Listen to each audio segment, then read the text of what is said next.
আমি আমার কাজটা করে ছাড়বো, আমি আমার কাজটা করে এখান থেকে যাবো। স্যার আপনি আপনার নিরাপত্তার অভাব করছেন কোনো পাইলট কার নেই। আরে একজন আইএএস অফিসারকে কি নিরাপত্তা লাগবে? আমি তো ইন্ডিয়ান অ্যাডমিনিস্ট্রেটিভ সার্ভিস অফিসার, আমাকে তো ইলেকশন কমিশন পাঠাচ্ছে, আমি আমার কাজটা করতে এসেছি, আমি আমার কাজটা করে ছাড়বো। এটা তো প্রশাসন আছে, ওনারা দেখে নেবে। এটা কি কোনো রাজনৈতিক দল বাধা দেওয়ার চেষ্টা আমি করছে? জানি না, এটা ওনারা। এই অফিসারের ভিডিও অর্থাৎ সি মুরগান, যিনি দক্ষিণ 24 পরগনার দায়িত্বে রয়েছেন, special role observer IAS officer C Murugan, এনার ভিডিও আপনারা আগেও দেখেছেন, চর্চায় থেকেছেন। কি জন্য চর্চায় থেকেছেন? যে এত গাড়ি ভাঙচুর, আন্দোলন, প্রতিবাদ, বিভিন্ন রকম ভাবে হ্যারাস্ট করার পরেও এই আধিকারিক বলেছেন যে আমি তো ভাই আমার কাজ করব, আমি ইন্ডিয়ান অ্যাডমিনিস্ট্রেটিভ সার্ভিসের অফিসার ভাই, আমার আবার কিসের প্রোটেকশন লাগবে? প্রোটেকশন প্রশাসন দেখে নেবে, আমি আমার কাজ করেই ছাড়বো। ইনি বিজেপির হয়ে ভোট করাচ্ছিলেন? আমি আপনাদেরকে প্রশ্ন করছি এই ভিডিওর মাধ্যমে, বা এমন কোনো ভিডিও কি দেখেছেন এই সি মুরগানের মতো অফিসারের যে বিজেপির হয়ে ভোট করিয়ে দিচ্ছেন, করাচ্ছেন? ইনি কি করাচ্ছেন? নিজের কাজ করছিলেন, আর নিজের কাজ করতে গিয়ে হেনস্থার শিকার হয়েছেন, তারপরেও তিনি কিন্তু কাজ করে গেছেন। মানে একজন তগড়া অফিসার, একজন তগড়া আইএএস অফিসার আমার ভাষায়। তাহলে এরকম অফিসারকে মমতা ব্যানার্জি বলছেন লাগবে না। হ্যাঁ, আজকে মঙ্গলবার দিন বৈঠকে মমতা ব্যানার্জি এইরকম অফিসারকে টার্গেট করে বলেছেন আমার প্রয়োজন নেই। ঠিক যেমন সরকারে আসার জন্য টাটাকে বলেছিলেন আমার প্রয়োজন নেই তোমার, সেই রকমই এইরকম আধিকারিককে বলছেন আমার লাগবে না। ভাবতে পারছেন আপনারা? সমস্ত খবরের ডিটেলসে যাওয়ার আগে নমস্কার, আমি অদ্বিতীয়া রয়। আজকে আবার চলে এসেছি আমার ছোট্ট ইউটিউব চ্যানেল সঙ্গে অদ্বিতীয়ায়। আপনাদের সকলকে প্রণাম ও ভালোবাসা জানিয়ে আজকের লাইভ আমি এখান থেকে শুরু করি। আজকে মঙ্গলবার দিন হঠাৎ করে জেলা শাসকদেরকে নিয়ে একটি বৈঠক ডাকা হয় বিকেলে। বৈঠকটি ডাকেন মুখ্য সচিব, যিনি সবে সবে হয়েছেন রাজ্যের, নন্দিনী চক্রবর্তী। ইনি রাজ্যের সব জেলা শাসককে নিয়ে একটি বৈঠক করেন, যে বৈঠকে হঠাৎ করে অবতার নিয়েছিলেন রাজ্যের মুখ্যমন্ত্রী মমতা ব্যানার্জি 15 থেকে 20 মিনিটের জন্য। এখানে যদি তিনি রাজ্যের ডেভেলপমেন্ট বা প্রশাসন ব্যবস্থা কি করে চলবে, বা এই যে নদিয়া থেকে শুরু করে এই যে বিভিন্ন জায়গা থেকে, বেলডাঙ্গা থেকে নিয়ে বিভিন্ন রকম ভাবে অশান্তির খবর আসছে, সেটাকে নিয়ে যদি ক্লাস নিতেন, তাহলে আমি বলতাম যে মুখ্যমন্ত্রীর মতো কাজ করছেন। কিন্তু আমি দেখলাম বাবা, রাজ্যের মুখ্যমন্ত্রী জেলা শাসকদেরকে তো শাসাতে এসেছিলেন, ভয় দেখাতে এসেছিলেন। আর এমন ভয় দেখালেন যে একজন আইএএস অফিসারকে ডিমোশনই দিয়ে দিলেন, নিচের কম গুরুত্বপূর্ণ পদে নিয়োগ করে দিলেন। বলেন যাও, এটা তোমার পানিশমেন্ট। পানিশমেন্ট দিতে এসেছিলেন রাজ্যের মুখ্যমন্ত্রী মমতা ব্যানার্জি। কেন? কারণ এই অফিসাররা নিজের কাজ সঠিকভাবে করতে চেয়েছেন, ভোট করাচ্ছেন না, এসআইআর এর কাজ সঠিকভাবে করাতে চেয়েছিলেন। 15 থেকে 20 মিনিটের জন্য রাজ্যের মুখ্যমন্ত্রী মমতা ব্যানার্জি সেই বৈঠকে আসেন, আর বৈঠকে আসার আগে এত ভয় যে 4 দেয়ালের মধ্যে রাখতে চেয়েছিলেন সমস্ত আলোচনা, তাই প্রত্যেকটি জেলা শাসকের মোবাইল ফোন পর্যন্ত নিয়ে নেওয়া হয়, যাতে কেউ রেকর্ডিং বা ভিডিও করে ফেলতে না পারে। কিন্তু এ কি দিদি, আপনার প্রতি তো জেলা শাসকও ক্ষুব্ধ, তাই যে কথা আপনি ভেবেছিলেন যে 4 দেয়ালের মধ্যে থাকবে, সেটা আর থাকলো না, মিডিয়া হয়ে গেল এবং অটোমেটিক প্রত্যেকটি মানুষের সামনে চলে এলো। এবার কিভাবে চলে এলো সেটা আপনারা নিশ্চয়ই খুব ভালোই বুঝতে পারছেন। কিন্তু ইম্পর্টেন্ট বিষয় হচ্ছে যে সেই বৈঠকে রাজ্যের মুখ্যমন্ত্রী মমতা ব্যানার্জি ঠিক কিভাবে শাসিয়েছেন। প্রথমে তিনি আশ্বাস দিয়েছেন যে দেখো, আমি যেভাবে কোর্টের কাছ থেকে কমিশনের বিরুদ্ধে লড়াই করে জিতে এসেছি, তোমরা পারবে না। জেলা শাসককে বলছেন তোমরা পারবে না। কাকে বলছেন? যে জেলা শাসকরা নির্বাচন কমিশনের সাথে কাঁধে কাঁধ মিলিয়ে লড়াই তো না, এটাকে বলা হয় এসআইআর এর কাজ করতে নেমেছেন, নির্বাচনের কাজ করতে নেমেছেন, যুদ্ধ করতে নামেননি। ইনফ্যাক্ট সুপ্রিম কোর্টের অর্ডারেও বলা রয়েছে যে যাতে রাজ্য সরকার সঠিকভাবে সমস্তটা করায় এসআইআর, তার জন্য যা যা প্রয়োজন, যত হিউম্যান পাওয়ারের প্রয়োজন রাজ্য সরকার যেন দেয়, অর্থাৎ সমন্বয় স্থাপন করে কাজ যাতে সঠিকভাবে হয়। সেখানে রাজ্যের মুখ্যমন্ত্রী মিটিং এ ঢুকে প্রথমেই বললেন আমি লড়াই করে জিতে এসেছি, তোমরা পারবে না, রাজ্য সরকার তোমাদের পাশে আছে, তোমাদের কিসের চিন্তা। এই যেন বিরাট পলাশির যুদ্ধ লেগেছে, যেখানে জেলা শাসকদের উপর এত প্রেসার ক্রিয়েট করা হচ্ছে যে নির্বাচন কমিশন তো আর কেউ নয়, তোমাদের শত্রু, তো ওনার কথা শোনারই নেই। এবং কথা শোনার নেই এই উদ্দেশ্যে মমতা ব্যানার্জি এটাও বলে ফেললেন যে দেখুন ভাই, নির্বাচন কমিশন কিন্তু 4 মাসের জন্য এসেছেন, আর আপনারা কিন্তু আমার রাজ্যের অফিসার, এই কথা কিন্তু ভুলে যাবেন না। মানে মানুষের কনফিডেন্স এই লেভেলে থাকা উচিত যে ইলেকশন হলোই না তার আগে ডিসাইড করে নিলেন যে আমিই কিন্তু থাকবো, সুতরাং তোমরা কিন্তু নির্বাচন কমিশনের কথা অনুযায়ী চলবে না, আমি রাজ্য সরকার, তোমরা আমার অফিসার, সুতরাং আমার কথা অনুযায়ী চলতে হবে। এবং এখানেই থেমে থাকেননি, তিনি আবার নিজে বলছেন, মুখ্যমন্ত্রী নিজের মুখে বলছেন যে নানান দিক থেকে বিভিন্ন নির্দেশ আসতে পারে, জেলা শাসকের উদ্দেশ্যে বলছেন, তবে নিয়মের বাইরে গিয়ে তোমরা কিন্তু কোনো কাজ করো না। সমস্ত ইঙ্গিতের মাধ্যমে চলছে। দিদি আর নিজেকে আর ধরে রাখতে পারলেন না, আর ইঙ্গিত হলো না, এবার সরাসরি অ্যাটাক বলে ফেললেন। এবার যে কমিশনকে খুশি করতে গিয়ে যে সমস্ত আধিকারিকরা নিজের ইচ্ছে মতো কাজ করছো এবং মানুষকে হয়রানিতে ফেলছো, সেই সমস্ত আধিকারিকের আমার প্রয়োজন নেই। বুঝুন, এখানে এটা জেলা, যেহেতু প্রশাসনিক বৈঠক চলছে, সেখানে মমতা ব্যানার্জি তো আর এটা বলতে পারবেন না যে তোমরা এসআইআর এর কাজ এইভাবে করো না ওইভাবে করো, এরকম তো বলা যায় না। তাই এখানে কোড ওয়ার্ড ইউজ করলেন যে এই যে মানুষকে হয়রানিতে ফেলছো, তোমরা নিয়মের বাইরে যেও না। যে মুখ্যমন্ত্রী মমতা ব্যানার্জি নিজে নিয়ম ভেঙে প্রতীক জৈনের বাড়ি থেকে এবং অফিস থেকে তল্লাশি চলাকালীন ইডি আধিকারিকদের হাত থেকে সমস্ত কিছু মানে নথি হোক বা যাই হোক, তিনি ঢুকে নিজের পাওয়ারের মিসইউজ করে সমস্ত কিছু ছিনিয়ে নিয়ে এসেছেন, যার কাজে এবং যার সরকার চালানোর প্রতি প্রত্যেকটি জেলা শাসক জানেন যে ইনি কি করছেন না করছেন, তিনি আবার বলছেন যে তোমরা নিয়ম ভেঙো না, নিয়ম অনুযায়ী চলো। মানে আপনি বুঝতে পারছেন যে এখানে রাজ্যের মুখ্যমন্ত্রী কি বলতে চাইলেন। এখানে থেমে থাকেননি, তিনি বলছেন আরো 3 জন জেলা শাসক রয়েছেন, আমার কাছে খবর রয়েছেন, মমতা ব্যানার্জি বলছেন আমার কাছে খবর রয়েছে 3 জন জেলা শাসক রয়েছে যারা কমিশন এবং কেন্দ্রের সঙ্গে নিয়মিত যোগাযোগে রয়েছেন, আমি সব খবর রাখি, কেউ যেন এটা ভুলে যেও না। আমার তো কিছুক্ষণের জন্য মনে হলো যে হয়তো পাকিস্তান বা বাংলাদেশের সঙ্গে হয়তো যোগাযোগে থাকছেন, সেই কারণে মমতা ব্যানার্জি হয়তো বলে ফেললেন যে ভাই সিকিউরিটি থ্রেট হতে পারে, তোমরা কিন্তু পাকিস্তান আর বাংলাদেশের সঙ্গে যোগাযোগে। আরে ভাই, এটা আমাদেরই দেশের নির্বাচন কমিশন এবং কেন্দ্র সরকার, তার সাথে যদি জেলা শাসক যোগাযোগ রাখে এতে অবাক হবার কিছু নেই। কিন্তু দিদি বলেছেন যে আমার কাছে কিন্তু খবর আছে, তোমরা এটা ভুলে যেও না।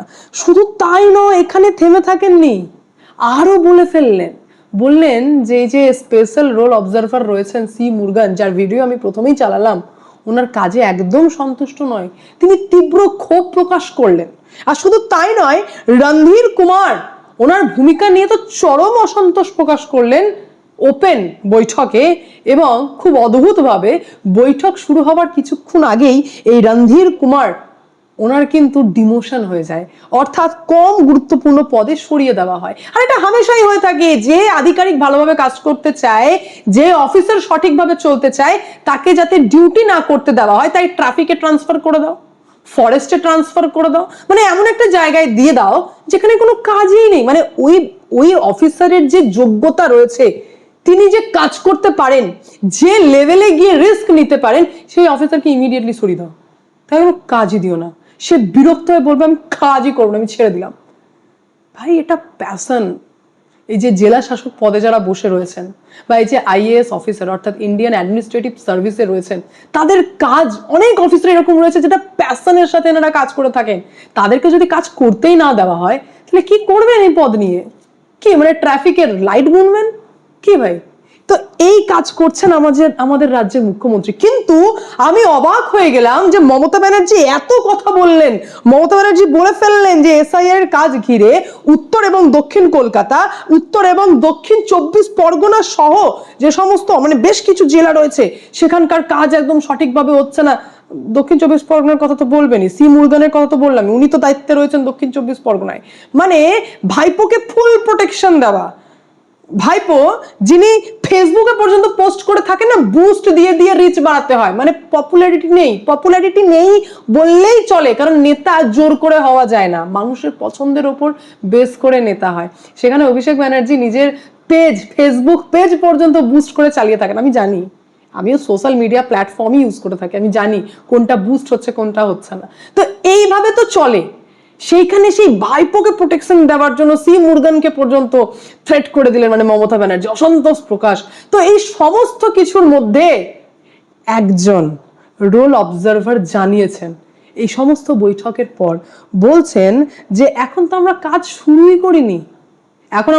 শুরুই করিনি, তাতেই যদি মুখ্যমন্ত্রী মমতা ব্যানার্জি এত কথা বলছেন, আমরা যখন সঠিকভাবে কাজ স্টার্ট করে দেবো তখন মমতা ব্যানার্জি আর কি বলবেন, মানে এর থেকে বুঝতে পারছেন যে একাংশ যারা রয়েছেন এই কাজে, এসআইআর এর কাজ করছেন, যারা স্পেশাল রোল অবজারভারের মতো দায়িত্ব পালন করছেন, তারা কতটা দৃঢ় এবং দায়িত্ববদ্ধ যে আমি তো কাজ করবই, আমি তো কোনো দলের হয়ে ভোট করাচ্ছি না, আমি সাফাই করছি, আমি আমার দেশের সিকিউরিটি থ্রেট যারা হয়ে রয়েছে তাদেরকে বাদ দেওয়ার কাজ করছি। এটা তো ভুল নয়, করবই। এই যে জুনুন, এটাকে ভাই স্যালিউট জানাই। তো এরকম আধিকারিকও রয়েছেন। আর থাকলো কথা, এই যে এত কথা আমি আপনাদেরকে জানাতে পারলাম, এটা মিটিং থেকেই লিক হয়েছে। মানে বুঝে নিন যে মমতা ব্যানার্জি আপনার ক্ষমতা ওইটুকুই, আপনি ডায়লগই দিতে পারবেন, আপনি চমকাতে পারবেন, আপনি হুমকি দিতে পারবেন, কারণ এর বাইরে আপনার করার আর কিছু নেই। কারণ এত কিছুর মধ্যে সুপ্রিম কোর্ট থেকে জয় করার পরেও রাজ্যে আবার নিয়োগ করা হচ্ছে 16 জন বিশেষ পর্যবেক্ষককে, যারা শুনানির মাধ্যমে যে সমস্ত হিয়ারিং এর নিষ্পত্তি হয়ে যাচ্ছে সেগুলোকে পর্যন্ত পুনরায় দেখবে এবং সঙ্গে থাকবেন মাইক্রো অবজারভার। অর্থাৎ এখনো এসআইআর এর কাজ সঠিকভাবে করার চেষ্টা চলছে, যেখানে পুরো কাজটাকে গুলিয়ে ফেলারও চেষ্টা চলছে। আর তারই মধ্যে বড় খবর আপনাদেরকে দিয়ে দিই যে সুপ্রিম কোর্ট থেকে নির্দেশ দেওয়া হয়েছে যে এই যে তথ্যগত অসঙ্গতি রয়েছে, যেগুলোকে লজিক্যাল ডিসক্রিপেন্সি বলা হচ্ছে, সেই সমস্ত তথ্য নাকি প্রকাশ করতে হবে। এটা নাকি রাজ্যের মুখ্যমন্ত্রীর জন্য মনে হয়েছে বিরাট জয়। তৃণমূল কংগ্রেস বলছেন বিরাট জয়। তো এই জন্য জাতীয় নির্বাচন কমিশন বললেন বিরাট জয়টাকে আরো বড় জয় হিসেবে দেখে নাও, কারণ আমি শুধু ওইটুকু প্রকাশ করব না, এই যে নো ম্যাপিং এর যাদের নাম রয়েছে আমি তাদেরও তথ্য প্রকাশ করে দেবো। তথ্যই চাই তো, নাম দেখতে চান তো? একজন ব্যক্তি বলতে পারবে যে যাকে হিয়ারিং এ ডাকা হয়েছে তার সত্যি কোথাও ভুল নেই, তার বাবার নামে মিস্টেক নেই, তার নিজের নামে মিস্টেক নেই? একজন ব্যক্তি বলতে পারবেন যে আমাকে খামোখাই এমনি ডাকা হলো? কেউ বলতে পারবেন না। সুতরাং ওই লজিক্যাল ডিসক্রিপেন্সি কে মুদ্রা বানিয়ে এই যে এসআইআর এবং নির্বাচন কমিশনকে যেভাবে বদনাম করা হচ্ছে, যার সংখ্যা হচ্ছে 94,49,132 জন, এনাদের তথ্য তো প্রকাশ করবই, তার পাশাপাশি নো ম্যাপিং এর অর্থাৎ 31,68,426 জনের তথ্য নাম সহ প্রকাশ করছেন জাতীয় নির্বাচন কমিশন। এইবার রাজ্য সরকার দেখিয়ে দিক যে কোথায় ভুল ছিল। প্রকাশ তো এমনি তথ্য করতেন নির্বাচন কমিশন, কারণ বিহারের ক্ষেত্রেও প্রকাশ করেছিলেন, কিন্তু কজন অবজেকশন করেছে, কটা ভুল বেরিয়েছে, কটা সুপ্রিম কোর্টে দেখাতে পেরেছেন যে বিহারের এসআইআর এর কাজে ফল্ট ছিল? পারেননি না। তো এবার বলেছেন যে এত যখন খুশি হচ্ছে রাজ্য সরকার যে আমি তথ্য প্রকাশ করব, তো আরো আমি বলে দিচ্ছি আমি সম্পূর্ণ তথ্যই প্রকাশ করে দেবো। দেখে নিন কার কার নাম আসছে, কার কার নাম, কি তথ্য রয়েছে। আমি আপনাদেরকে বলেছিলাম না যে প্রধানমন্ত্রী আসতে চলেছেন সিঙ্গুরে, তার মানে ওনাকে পাল্টা জবাব দিতে রাজ্যের মুখ্যমন্ত্রী মমতা ব্যানার্জিও কিন্তু যাবেন সিঙ্গুর। আর দেখুন, ভোটের আগে এই সমস্ত জায়গার কথা মনে পড়ে মমতা ব্যানার্জির, যেখানে আমি বলেছিলাম যে দরকার ছিল যে প্রধানমন্ত্রী কোনো কারখানার কথা বলতেন তো মমতা ব্যানার্জিও তো কাউন্টার করতে গিয়ে একটা হেলদি কম্পিটিশন হতো। কিন্তু আমি একটুখানি অবাকই হয়ে গেলাম সত্যি কথা বলতে, যে আমি প্রথমবার দেখলাম প্রধানমন্ত্রী চাইলে বলতেই পারতেন যে আমি সরকারে আসার পর, বিজেপি গভর্নমেন্টে আসার পর, ডাবল ইঞ্জিন গভর্নমেন্ট হওয়ার পর অমুক কারখানাকে আনা হবে, অমুক করা হবে, তমুক করাবে। ভোট কোন নেতা না নিতে চায়? কিন্তু সিঙ্গুর যেহেতু ডিসপিউটেড ল্যান্ড, ওখানে সরকারে আসার পরও আদৌ কিছু করা হবে কি হবে না, কারণ সেই ল্যান্ডটা পুরোপুরি ডিসপিউটেড এবং তার উপর ঋণ টিনও আছে। তো হুট করে কোনো কারখানা তো ডিসপিউটেড ল্যান্ডও নেবে না। তো এই যে সিঙ্গুরবাসীকে কিছু কয়েকটা হাততালি মেরে দেবে এবং একটা আশ্বাস দিয়ে দেওয়া, আমি দেখলাম, আমার অবাকই লাগলো যে এত প্র্যাকটিক্যাল পলিটিক্স কেউ কি করে করতে পারে। মানে ভোট নেওয়ার জন্য বলে দিলেই তো হতো যে আমি কিন্তু এলেই সিঙ্গুরে কারখানা আনবো, এটা না বলে তিনি বিভিন্ন কথা বললেন, কিন্তু একবারও বললেন না যে কারখানা আনবো। যাই হোক, সেটা অন্য কথা হলো। এইবার প্রধানমন্ত্রীকে কাউন্টার করার জন্য মমতা ব্যানার্জি যেতে চলেছেন সিঙ্গুর 28 জানুয়ারি। আমি অবাক যে বাপরে, যে হেলদি কম্পিটিশনের কথা আমি ভাবছিলাম, তাহলে দিদি কি সত্যি কিছু ইন্ডাস্ট্রি বগেরা, কিছু কারখানা, কোনো বড় অ্যানাউন্সমেন্ট? পরে আমার আরেকটি মাইন্ড বলছে যে যে ব্যক্তি 15 বছরে কোনো ইন্ডাস্ট্রি আনতে পারেননি, মানে 15 বছর একটা গভর্নমেন্টকে চেনা মানে হিউজ। আর 15 বছর টাইমটা কম নয়, আপনি মেপে নিতে পারবেন যে সেই গভর্নমেন্টের কতটা এখতিয়ার, সেই গভর্নমেন্ট আপনাদের জন্য কি করতে পারে আর কি না করতে পারে। তো তারপরই খবর লিক হয়ে গেল যে না, দিদি সেখান থেকেও ভাতার অ্যানাউন্সমেন্ট করবেন। অর্থাৎ এই যে বাংলার বাড়ি করছেন, সেই বাংলার বাড়ির নাকি প্রথম কিস্তি সেই সিঙ্গুরের জমি থেকে তিনি অ্যানাউন্স করবেন। তার জন্য সিঙ্গুরের জমিতে না গেলেও চলতো। আমার তো মনে হয় সেই সিঙ্গুরে গেলে ওখানে আপনার ভোটটা কমবেই, বরং বাড়বে না। কারণ ভাবুন একবার যে মানে ইন্ডাস্ট্রি আনতে না ক্ষমতা চাই। হ্যাঁ, এই রাজ্য সরকার যা করে রেখেছেন তাতে কোনো ইন্ডাস্ট্রি, কোনো ইনভেস্টর আমাদের রাজ্যে ইনভেস্ট করতে ইন্টারেস্টেড হবে না। কারণ আগে তো এনভায়রনমেন্ট দিতে হবে যে আমি সেই রাজ্য সরকারের সাথে ডিল করব, সেখানে গিয়ে কোম্পানি বা কিছু ইনভেস্টমেন্ট করব। সেখানে ব্যবসাদাররা লাভ করার জন্য আসে, লস করার জন্য আসে না, যেটা অলরেডি টাটা এসে ঘুরে গেছে। তো 15 বছরে যখন আমাদের রাজ্য সরকার কোনো ইন্ডাস্ট্রি আনতে পারেননি, তো এখানে তো কোনো রকম ধরুন আলাদিনের চিরাগ নেই যে জাস্ট একটা হাত এরম করবে আর বাস হয়ে গেল ইন্ডাস্ট্রি, তা তো হবে না। সেটা আমরা খুব ভালো করেই জানি।